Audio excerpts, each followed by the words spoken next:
Boa tarde a todos, boa tarde, meus queridos pacientes. Eu estou aqui hoje para gravar um vídeo, tentar usar umas palavras bem simples para que todos possam ter um entendimento sobre esse momento muito difícil que nós estamos todos vivendo já tem mais de um ano, né? Essa tal da pandemia, desse vírus chamado Covid, SARS-CoV-19, Covid-19, coronavírus, enfim, então uma série de termos que a gente usa para essa pandemia aí, que já começou lá no mês de janeiro, o final de dezembro, janeiro, no Japão, na China, lá em Wuhan, e que foi se estendendo pelo mundo todo, tá? O primeiro caso foi em fevereiro aqui no Brasil, né? Então, o que acontece? A grande dúvida de todos é em relação a vacinas. Eu posso me vacinar, não posso me vacinar? Essa vacina é segura, essa vacina não é segura? Primeira coisa, nós temos que diferenciar as pessoas que têm doença autoimune e as que não têm doença autoimune. As pessoas que não têm doença autoimune são aquelas pessoas que têm artrose, que têm tendinite, que têm osteoporose. Então, as pessoas que têm chamadas doenças degenerativas ou doenças que não envolvem as doenças autoimunes. Quais são as doenças autoimunes? Artrite reumatoide, lúpus, espondiloartrite, espondilite anquilosante, as vasculites, todas essas doenças que acabam usando os imunossupressores, que usam cortisona, que usam os biológicos. Quais são os biológicos? São o Humira, o Enbrel, o Actenra, o Tocilizumab, que é o Actenra, o Adalimumab, que é o Humira, o Etarnacept, que é o Enbrel, o Mabtera, que é o Rituximab,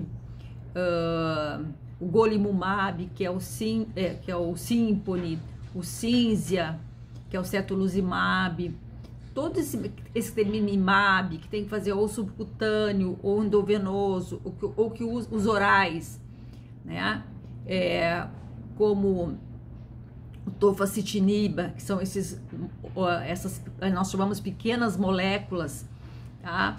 Ou os mais antigos, que é o caso do metrotexato e o Arava.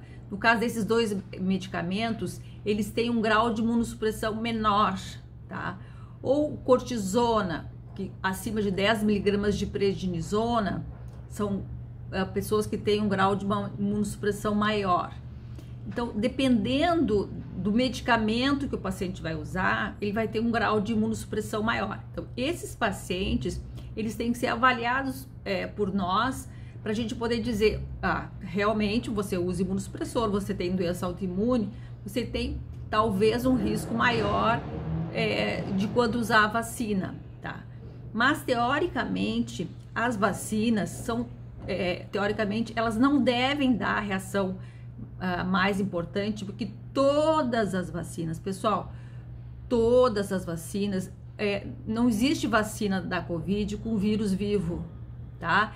Que nem é o caso da febre reumática, que nem é o caso da vacina do sarampo, que nem é o caso da vacina da cachumba, que não pode ser feita em paciente que tem doença autoimune, certo? Então, as vacinas da Covid, todas as vacinas da Covid que existem no mundo, inclusive as vacinas que não estão ainda no Brasil.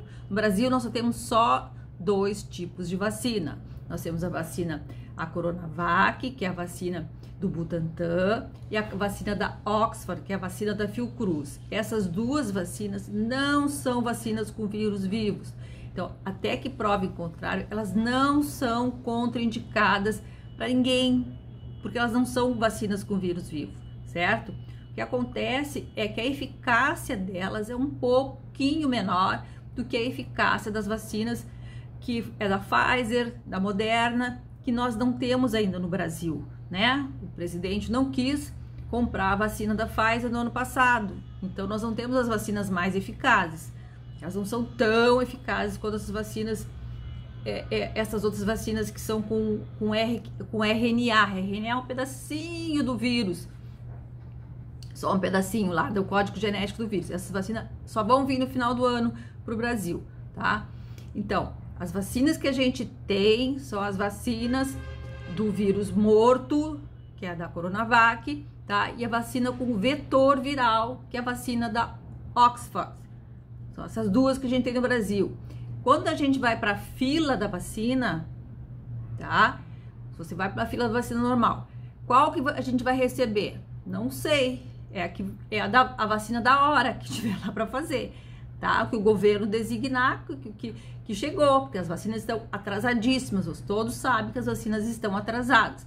Então, se você receber a da Coronavac, que é a do vírus morto, vírus inativo, que é o vírus todo inativo, ou se você receber a da Oxford, que é a da Fiocruz, que é a vacina do vetor viral, a gente não sabe qual que vai receber. Qual que é melhor entre as duas? Não existe um estudo de comparação entre as duas, não se sabe qual que é melhor. Então, quer receber? Ótimo, né? Porque a única arma, que é a melhor arma que nós temos contra a vacina, contra a doença, é a vacina, é a melhor arma. Então, nós não temos saída, né? A única maneira que o mundo tem, que os 8 bilhões de pessoas do planeta têm de sair da pandemia, é se vacinando. Nós não temos outra maneira, né? E outra coisa muito importante, mesmo que a gente se vacine, nós vamos continuar transmitindo o vírus. Todas as pessoas vacinadas vão continuar transmitindo o vírus. Essa vacina não impede a transmissão viral. Então, mesmo vacinado, depois da segunda dose, a vacina Coronavac precisa de todas essas duas vacinas, a Coronavac e a vacina da Oxford, precisam 2 doses. Coronavac depois de 15 dias, mínimo de 15 dias, e a Oxford depois de 3 meses. Precisa ter um tempo de mais ou menos de uns 20 dias depois da segunda dose para estar bem imunizado, certo? Então, depois dessa boa imunização, a gente vai poder ficar um pouco mais seguro que a gente está bem imunizado, mas nós vamos continuar transmitindo o vírus. Por isso que os cuidados de máscara, de proteção para o outro, nós vamos ter que continuar tendo. Ainda não existe nenhuma vacina que evite a transmissão para o outro, certo? Provavelmente no final do ano que vem, existem vacinas já sendo produzidas que evitarão essa transmissão de um indivíduo para o outro, mas ainda não tem, tá? Já tem uma vacina que está sendo desenvolvida para isso, nasal, tá? Já existe, mas ela ainda não está no mercado para ser para a população. Então, assim, ó, essas vacinas são seguras? Elas são seguras, sim. Por quê? Porque elas foram estudadas. Foi muito rápido o desenvolvimento da vacina, porque a medicina deu um salto gigante nesse último ano. A medicina deu um salto maravilhoso, tá? E assim, ó, todas essas agências internacionais que estudam antes de liberar a vacina, como o FDA nos Estados Unidos, como é o EMEA na Europa e como é a Anvisa aqui no Brasil, são agências altamente rigorosas e eles só liberam vacinas e liberam medicamentos depois de um grande controle científico. Você pode ter certeza, são vacinas seguras. Agora, tem efeito colateral? Óbvio que tem. Vacina é remédio, tá? Vacina é remédio. Vacina não é água com açúcar. Se fosse água com açúcar, não precisava ter todo esse monte de estudos, não precisava, tá? E assim, ó, o vírus é cruel. Olha quanta gente ele já matou. Quantos milhões de pessoas no mundo já matou? No Brasil, nos Estados Unidos matou mais de 500 mil, no Brasil já tem 320, vai matar até o final do ano mais de 500 mil também, ou 600, sei lá quantas, entendeu? Então, o vírus é cruel. A vacina, ela pega um pedacinho do vírus. Tem efeito colateral? Óbvio que tem. Quem é que vai garantir que se eu vou fazer a vacina e não vou... Eu fiz a vacina e tive efeito colateral. Eu tive dor no corpo, eu tive dor de cabeça, eu tive bastante efeito colateral. Não vou fazer a segunda dose? Claro que eu vou. Por quê? Porque se eu pegar a doença, eu posso morrer. Então, eu prefiro ter efeito colateral da vacina do que morrer da doença, tá? Então, assim, nós não temos outra saída. Nós temos que fazer a vacina. Todo mundo tem que fazer a vacina, tá? Senão, nós vamos morrer? Quantos anos esse vírus vai ficar circulando dessa forma? Gente, muitos anos. Nós temos que nos preparar, tá? E não sei se você sabe, mas existem muitos vírus e outros micro-organismos que se sabe que tem potencial de pandemia, tá? À medida que o nosso ser humano tão inteligente que ele é, vem destruindo a natureza, existem muitos outros vírus e outras bactérias com potenciais de pandemia. Isso é só o começo, tá? Olhem como é que tá o nosso mundo destruído, certo?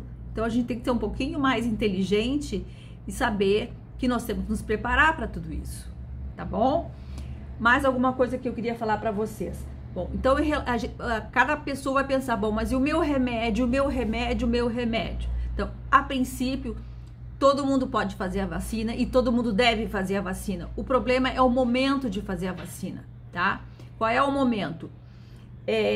Então, pessoas que estão tomando, quem não deve fazer a vacina nesse momento? É quem está tomando dose alta de corticoide. O que é dose alta de corticoide? É maior de 10 miligramas de corticoide, é uma dose alta, não deveria fazer naquele momento, tá?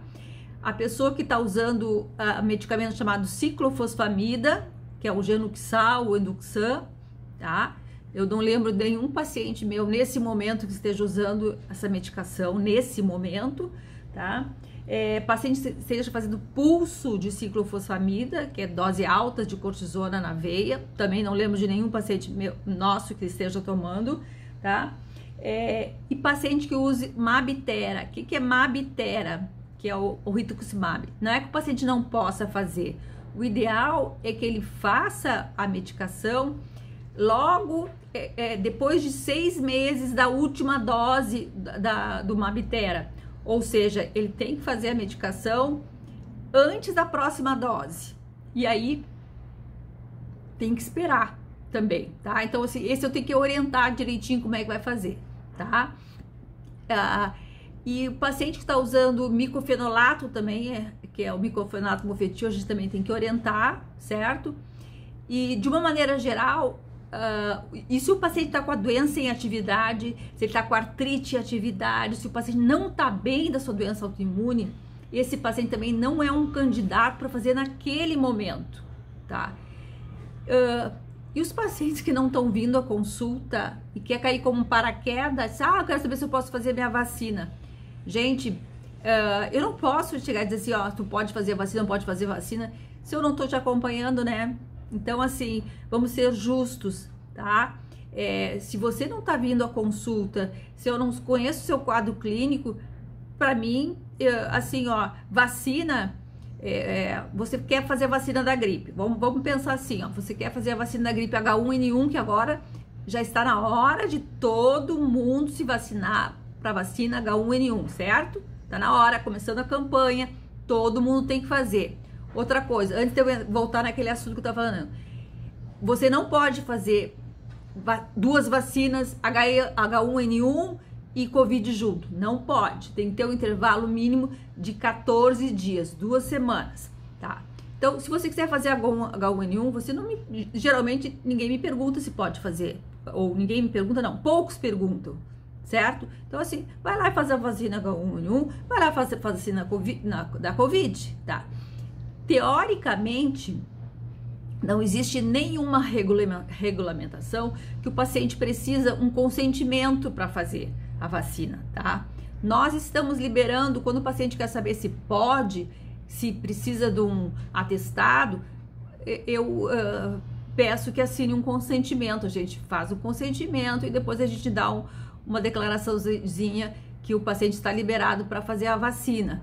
Mas a gente vai dar o consentimento, está liberado, se o paciente está num acompanhamento regular conosco, né? Se o paciente não está com um acompanhamento regular vindo no consultório, eu não posso dizer, né? Que eu não sei se tá, como que o paciente está, né? fica realmente complicado. Eu acho que vocês vão concordar comigo, certo? Tá. Outra coisa que eu queria falar para vocês: não suspendam a sua medicação para fazer vacina contra a Covid. Se suspender a medicação, a doença entra em atividade, aí mesmo que não pode fazer a vacina, certo? Tá. Então, pessoal, eu espero, assim, com esse vídeo mais ou menos, como é que eu vou dizer, curto, que eu possa ter redimido, né, as dúvidas de vocês. Eu vou dar uma olhadinha aqui na minha colinha para ver se eu falei tudo que eu tinha programado para falar. Eu acho que seria mais ou menos isso, tá? Então, leiam assim as coisas que eu enviei vários lembretes para vocês. Só que assim, ó, à medida que o tempo vai passando, que a gente vai lendo mais, estudando, vamos tendo mais novas informações, né? Então, assim, ó, o que a gente sabe, que os nossos pacientes, os que têm mais risco de desenvolver uma doença de Covid mais grave, são aqueles que têm realmente comorbidade, né? Então, são os pacientes que usam esses medicamentos que a gente falou, que é a ciclofosfamida, cortisona em dose alta, pulso de ciclofosfamida, que no caso, né, os pacientes que estão em acompanhamento conosco, agora não lembro no momento, tá? Mas assim, se tiver doença renal, diabetes, os pacientes com mais idade, são os que costumam ter, se por acaso adquirir a Covid, costumam ter uma evolução mais séria. Mas o que aconteceu agora nos 2 últimos meses? Quem está sendo acometido mais da doença são as pessoas mais jovens, 30 anos, menos de 30 anos, 20 anos. Por quê? Porque as pessoas cansaram, né, de fazer o isolamento social, as pessoas continuam se aglomerando, e essas variantes, né, você já deve ter ouvido falar, as variantes, esse P1 e outras variantes que têm sido descritas, têm acometido pessoas mais jovens, e a agressividade da doença, a doença rapidamente tem uma agressividade muito grande, comprometendo a parte respiratória, a parte renal do sistema nervoso central. Então é uma doença muito, muito grave, e com esses desfechos que a gente chama, ou seja, com essa culminando com esses quadros muito graves e com essas evoluções, assim, que é muito, muito, muito triste. Ah, pessoal, que eu posso dizer assim, eu sei que vocês estão cansados, todo mundo está cansado, mas a gente não pode desistir dos cuidados, porque o que a gente tem, que a gente sabe que evita a doença, é a máscara, é o isolamento, é o distanciamento. Vem Páscoa esse final de semana, a gente tem que se manter isolado enquanto a gente não tiver feito as 2 doses da vacina, tá? Mas é isso aí mesmo, a gente tem que se sacrificar um pouco agora para a gente ganhar pra gente ganhar ali na frente, tá? Então fiquem bem, eu estou à disposição, tá? Desculpe se eu tenho me mantido um pouco afastada, mas eu tenho que também me preservar para poder seguir cuidando de vocês, tá bom? Um grande abraço, um beijo no coração de todo mundo. Fiquem bem.